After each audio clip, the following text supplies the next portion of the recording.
When I told y'all something ain't right with Leo, I knew it. I fucking knew it. He's a weirdo. Oh my God. Y'all let me know let me know y'all's thoughts down below. But if you're new here, please subscribe. Welcome. Thumbs up the video. Drop the comments down below. This is my second video of the night. Next episode, we're talking about episode 3. Let's get into it. Let's just get into it. Let's go. All right, so we get Garrett and Taylor finally meeting. They're very excited. They had good energy from the first time they met. I was very intrigued to see how they were actually going to be when they actually met. If they were going to have a real connection, a personal connection. You can kind of tell with the synergy between people if they really are going to work. They were kissing. The first time they really got up to each other, they were kissing, both smiling. He gets down on one knee to propose officially. She accepts it again. They keep kissing. The physical connection is clearly there. She tells him her mom's name. Her mom's name is Fong. She is from Hong Kong. And she asked if he had any guesses on what her ethnicity would be. And he said, no, I was just thinking about your voice. Like, that's just really what it was. All I can remember is that voice. And that's all I was really focused on. But you could tell, like, both of them are slightly nervous, but you could tell they low-key want to jump each other's bone because guess what? They're literally kissing all over each other. They can't get their hands off of each other. But he wants her to stand up to check how tall she is again. They kiss again, but she is 5'9" and he is 6 foot, as we find out. But they kissing and kissing and kissing and kissing and kissing. That's just really it. Like, they are super excited to finally be able to touch each other, hold each other, kiss on each other. So good for them. We then get Ramsey and Bowden. They are talking. It's pretty clear that they are really tight in this house. They're talking about their number ones. And Bowden's pretty much trying to, like, pry and see, are we really talking to the same person? So he started asking Ramsey's, like, what does her name start with? And he says an M. And then he starts to kind of, like, the wheels start turning because, you know, M is Marissa. Marissa got the same initial. Marissa, it's the same person. So then he goes and brings his notebook over there and shows him, is like, is it this one? And Ramsey's was shook. He was shook too, but Ramsey's, like, you could tell he got really concerned. Whereas Bowden was laughing and stuff. Like, you could say he wasn't really bothered by it, but Ramsey's was like, you could tell he's nervous. But we could then get Bowden and Marissa. He lets her know that he now knows who she's been talking to.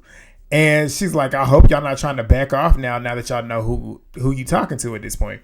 So they start playing this card game where it has questions and stuff. And one of the questions that she had asked him is like, what would your parents advise? What would be their best advice that they can give me about dating you? And he says, just be ready for anything. And she probably would say, like, if I give you a problem, call me. And she's like, I love that. I would want to have a relationship with your mom where I can literally call her for anything. He then asked her the same question. And she says her mom would pretty much say, like, be patient with her. But he then asked her if she's ever been in love. We find out that she's been in love with one person.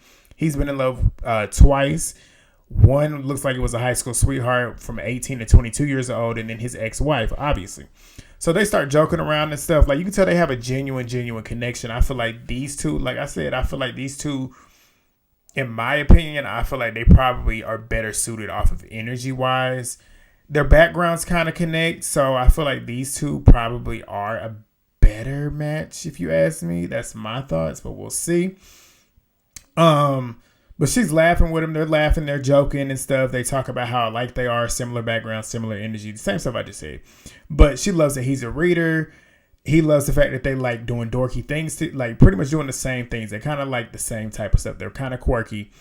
And she pretty much tells him, like, you're the best thing that's ever happened to me. Like, okay, that's bold. But she then says that she feels like they're more alike and she has real feelings and it's starting to get scary, but he's sitting there smiling and he's excited about it.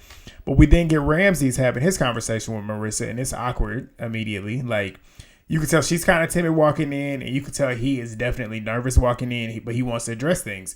Excuse me. But he then addresses the Bowden thing.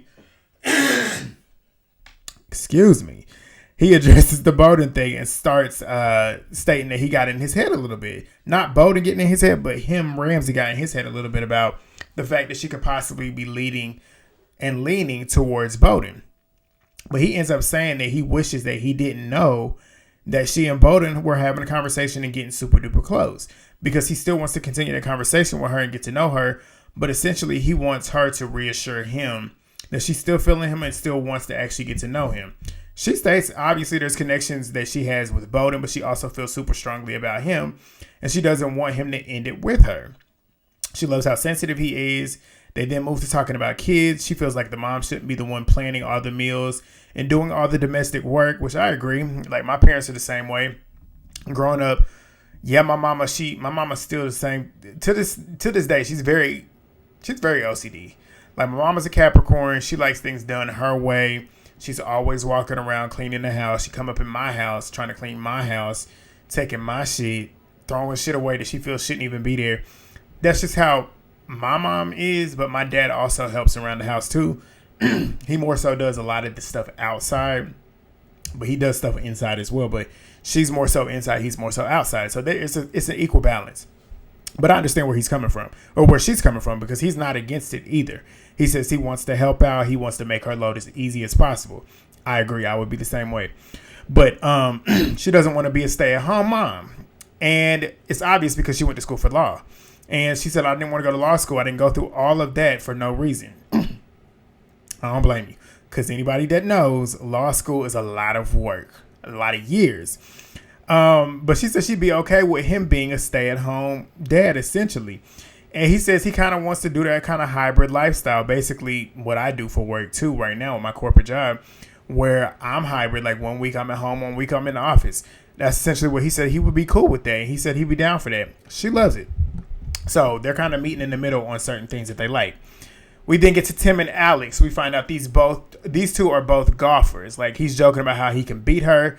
She like, you don't know what you're dealing with over here because I've been playing golf since I was 7.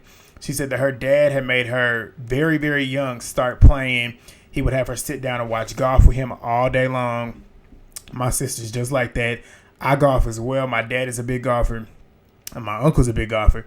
But she asked what character he thinks she would be in a movie. And he pretty much said, like, you love fashion, so, like, anything Devil Wears Prada.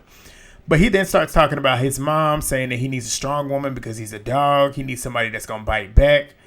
I agree. I love a woman that will actually talk back. Because as y'all know, I got a mouth. I talk all day long. All day long.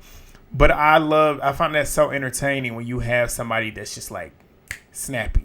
Snap back. It keeps it entertaining. Like, I want you to at least tell me about myself. Like, I love that. But they talk about their last names and things like that. He ends up asking her, like, if he could tell her something that he just thought of in the moment. And he was like, he was wondering before, like, could we ever really have fun? Because a lot of our conversations are deep. Like, they're kind of heavy. And he says this is the most fun that he's had with her. And it's good that they are finally having, like, I don't want to say they're finally, because they had moments where they actually were having fun. But he was being deep with her. But then again, it's you're telling her your story. And that comes with who you are. And it's good that you were able to do that immediately and feel comfortable enough to do that. And now she knows who you are and y'all are comfortable around each other. And they're cracking jokes and stuff and they're landed. Like, she's laughing. He's cracking these jokes and she's laughing at it. We then move to my favorite couple, Tyler and Ashley. She got him cheesecake and balloons. It's his birthday. He got her some flowers. She then asked him if she can start by reading him something. It's his birthday, so of course she wants to read something to him. She reads this very, very heartfelt note where she is pretty much telling him how she feels about him. She tells him how loved he makes her feel, how centered he makes her feel, that she craves all of that throughout her day. She feels honored to be loved by him. He wears his heart on his sleeve, and she loves that. Her gut and her heart is telling her that she's safe with him. She says she loves the way that he makes her feel. And little Ashley would be very, very proud because little Ashley is the one that loves love. And she feels like she would be happy with the fact that big Ashley has found that love that she wanted. And she tells him that she loves him for everything that he is. She didn't tell him that in the last episode, but she told him today. She made sure to tell him. She told him a couple times. He's shedding tears. She's crying as she's saying it. She tells him that she wants to take a leap of faith and jump in both feet with him, pretty much professing her love for him. And it was really, really beautiful to see. He got him a baddie. He got him a bad D. She is beautiful. That's a beautiful woman. Beautiful. But he thinks it's amazing. He thanks her for that. He tells her that he loves her and he appreciates it.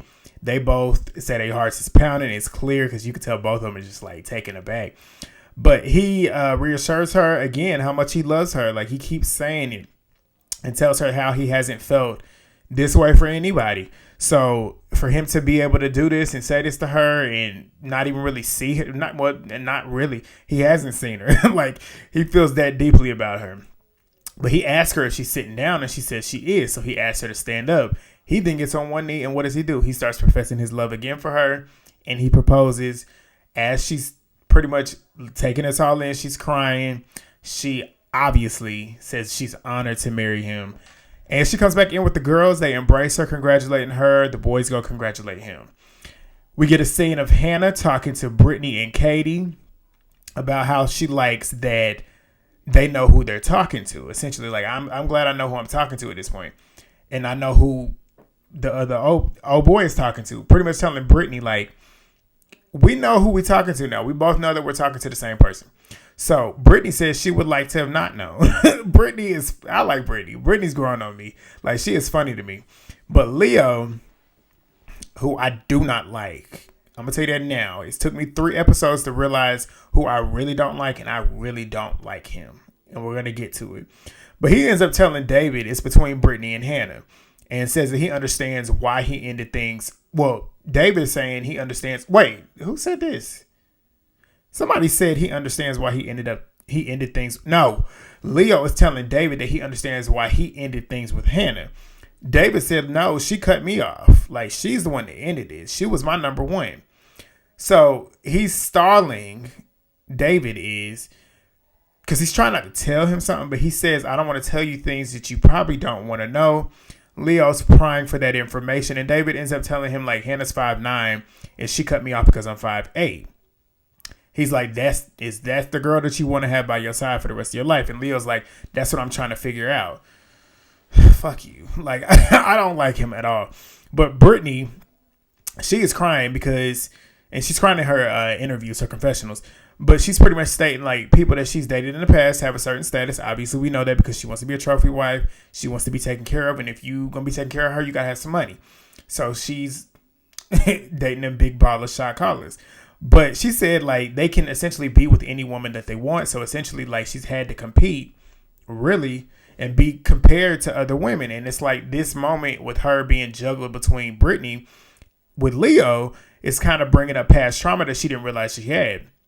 But now she feels like she's being pitted against another woman yet again.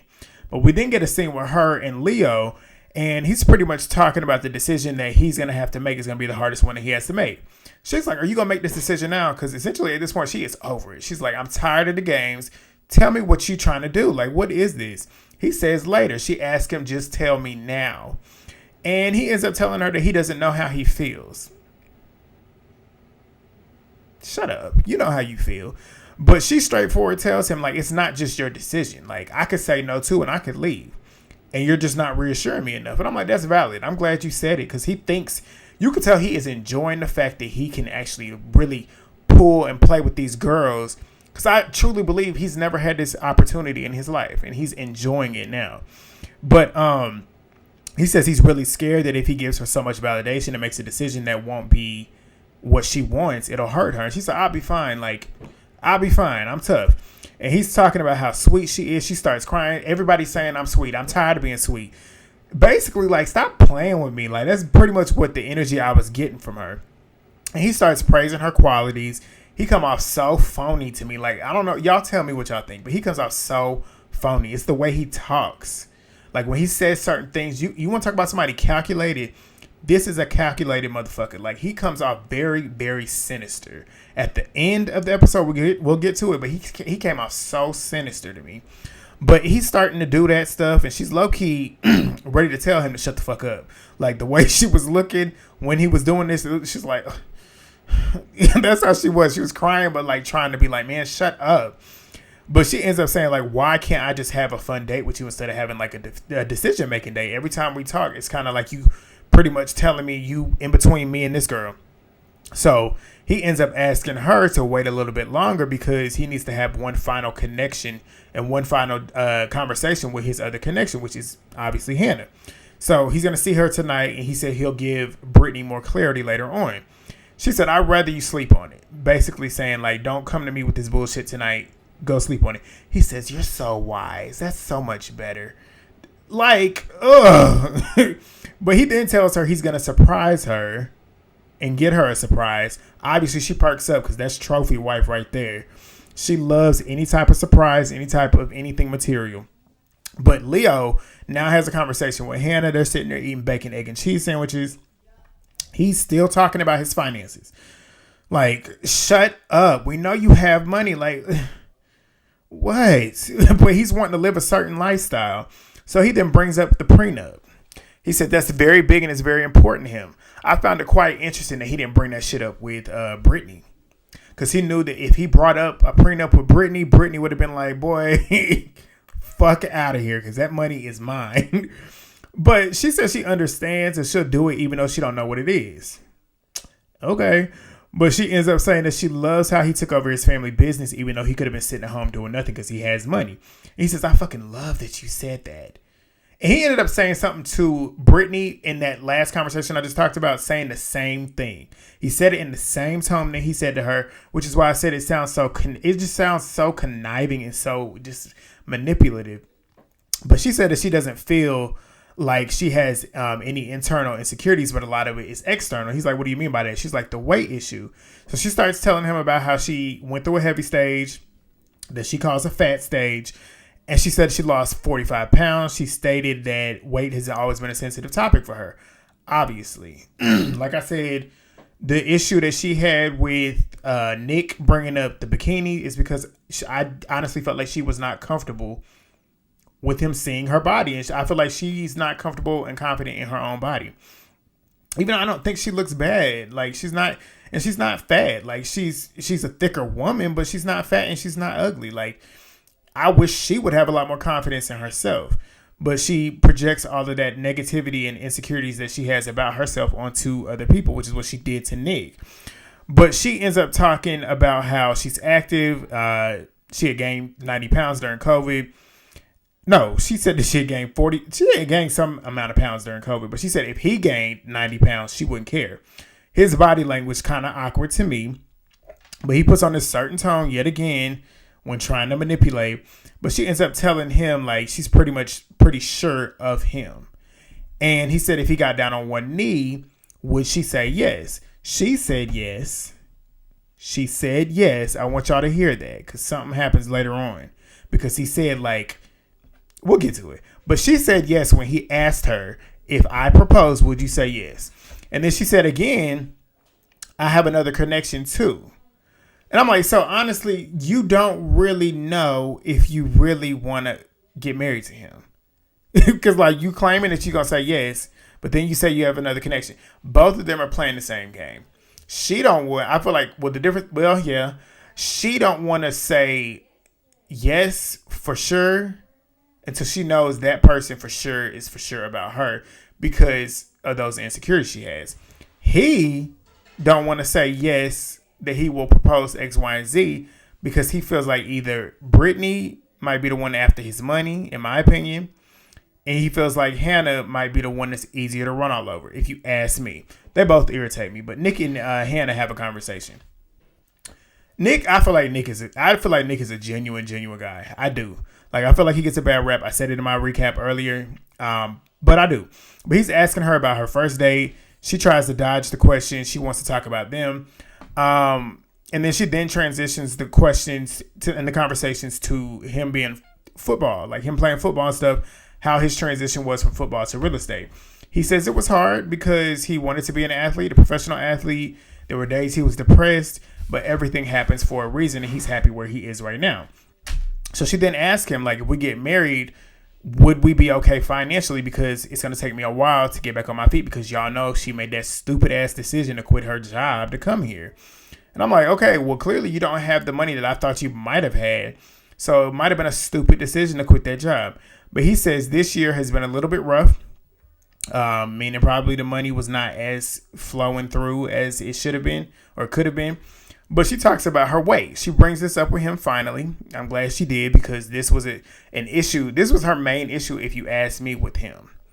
Because I feel like she felt like her body type might not be what he wants because of how he comes across to her. But she mentions that. She talks about how her mom had locked up a lot of the cabinets growing up to keep her out of it. And he started laughing. And it softened her up. Like, he took it as a joke. He, like, wasn't really taking it too seriously. But he was laughing it off because it was funny.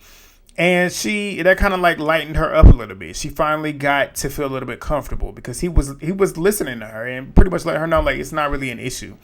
But she then talks about her weight gain during COVID. She said she lost 45 pounds recently. She then lets him know how that bikini comment kind of struck a nerve with her, and he apologized for it. And which I don't really feel like he needed to, because like saying, "Do you have any cute bikinis?" Like, that's your woman. You want her to look good, and you want her to feel good. Like, if she says she got cute bikinis, that means that she feels like she looks good in the bikinis. It's just a way to compliment her, honestly. But he said he didn't care what she looks like or looked like. So essentially, like he said, you're beautiful to me regardless, and I can tell you have a beautiful soul. And he says, no matter what, the conversation that we have right now is why I love you, and I will love you. She starts smiling. He reassures her that he's got her. Monica and Steven, their conversations are kind of like, I kind of skim through these. But they're both telling each other how much they've called each other their boyfriend and girlfriend to other people already. They admit to falling in love with each other. They tell each other that they love each other. And Steven has this look on his face like he had an epiphany. And then he starts crying. She's like, are you crying? He's like, no. Like a little kid. It was funny. But Tyler and Ashley, we finally get their first meeting. I was super excited about this. They open up them doors. Here they come. They're both beaming. They look good together. They're both shaking. He tells her that he wants to do it the right way. Gets down on one knee. Proposes again. She accepts it again. They're just really, really giddy. They're giggling. They're looking at each other. Like, they're all in each other's face. Eye contact. He like, holy shit, you look good. I told you. I said he was going to be impressed when he saw that woman. That's a beautiful woman. And I know she'd be impressed with him, too. He good looking, too. But they made eye contact. He tells her, again, how beautiful she is. He keeps talking about how beautiful she is because she is. Like, and she's eating it up. And she's telling him how good he looks. You can tell he's getting a little teary-eyed looking at her.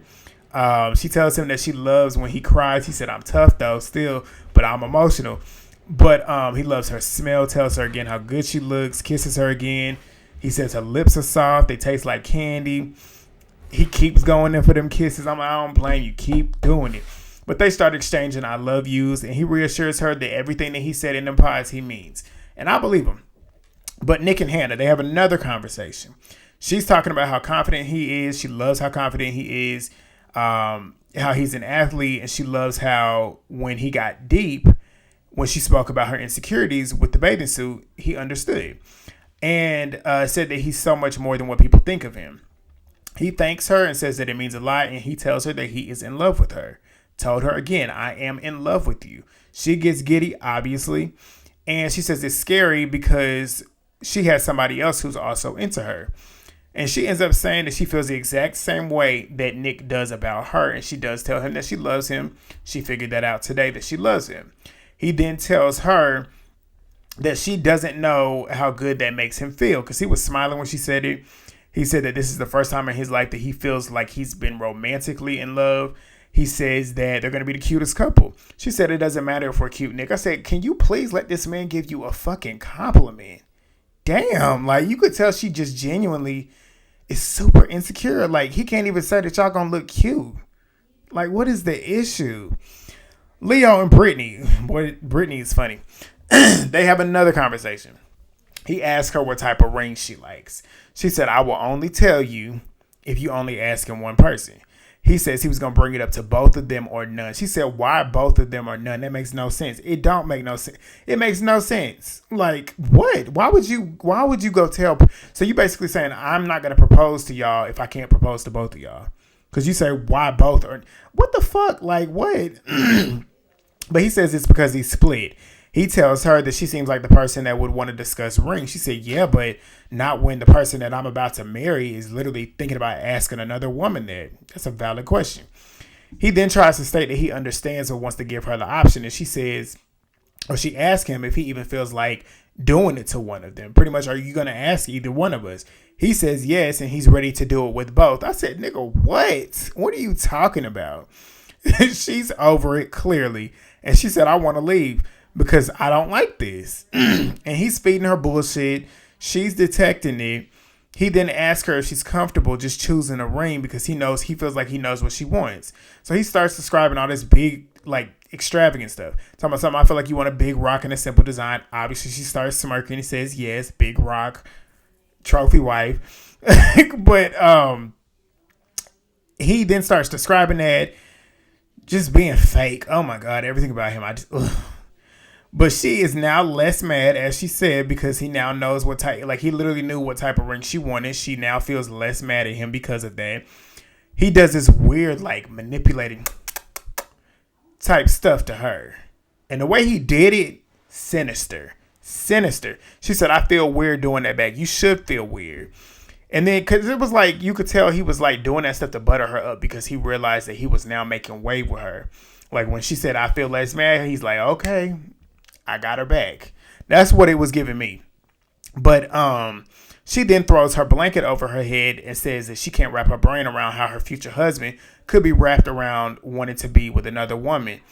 And she says it might sound kind of bratty, but it's just an energy thing. And I don't feel like she's wrong for that. But he then says that if we get married, is this something that you'll always feel self-conscious about? And she says, I don't know. And he says, if that's how you feel, then that's good to know because that wouldn't be a good foundation for marriage. Sounds like you're trying to find an easy way out. Like, just tell that girl that you don't want to be with her. Just do that. Like, but Leo goes back in to talk to Steven about asking Nick about if Hannah had pretty much asked to reconnect with him.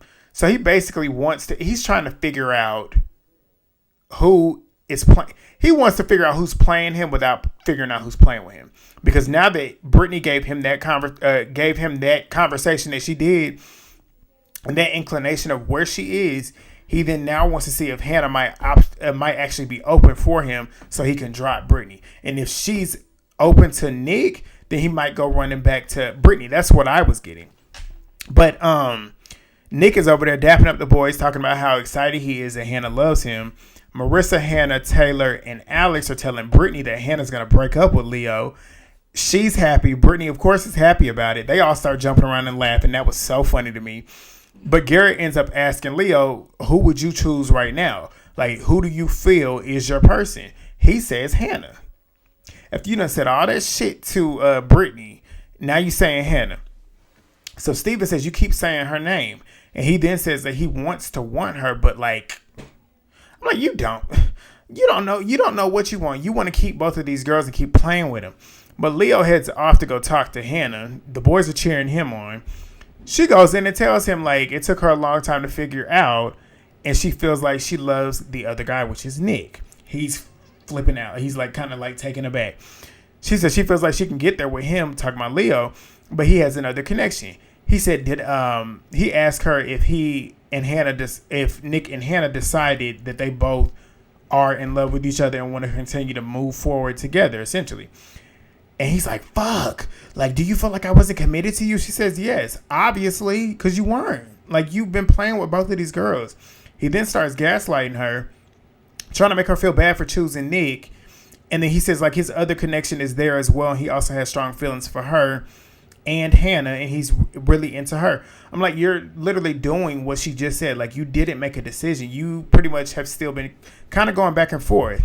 And she then says to him as she's crying, like, you have to be sure, and you weren't sure, and you're not sure. And he then asks her, like, have you made up your mind? Is this set in stone? And she says, like, I've been spiraling, but the other connection, Nick, has been sure about me. He's been sure about me from day, like, he hasn't had any other qualms about it. He's been very persistent. And you've been sitting here juggling me between Brittany. And he says, like, she's like, no one he's ever met, talking about Hannah. She's like, no one he's ever met. It's scary and exciting that they take over the world together. He's stating that he's just as confused as she is. Okay, whatever. And he then asked her what would she say if he asked her to marry her right now? Did you not just ask her that at the beginning? Y'all heard what I said? She said yes, even though she also said there was another connection, but she said yes. She said, I would say yes. And he said he wants her to be his wife right now, and is that too late? And that's where we left off. I wanted to punch the TV. Y'all tell me what y'all's thoughts are on that man. He is disgusting. I can't stand him, and I just know it's gonna get even worse. Even worse. But y'all let me know if y'all got this far and have not already. Thumbs up the video. Please drop your comments down below. Subscribe if you're new, and I'll see y'all tomorrow.